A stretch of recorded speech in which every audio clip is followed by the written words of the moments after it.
ڈر نہیں، اس لیے کہ گھر میں ماں موجود ہو تو باپ کا ڈر نہیں ہوتا، تو قبر حشر میں تو رسول کریم موجود ہے، وہاں تو نبی کریم موجود ہے، وہاں تو اللہ کریم اپنی رحمت فرمائے گا بندوں پر۔ اس لیے خوف نہیں، پینک نہیں، اپنی غلطیوں کا احساس ضرور کریں، اپنے اعمال پر توجہ ضرور دیں، لیکن موت کے خوف تلے دبتے نہ جائیں۔ انشاءاللہ صبح قیامت کا رب ہوگا۔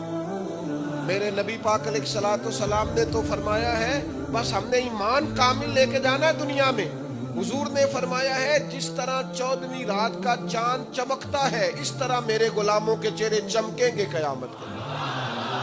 اللہ کے رسول صلی اللہ علیہ وسلم فرماتے ہیں جن جسم کے جن حصوں پر وضو کا پانی لگتا رہا وہ قیامت میں چمکیں گے، دور سے لوگ ان کا نور دیکھیں گے، پتہ چلے گا وہ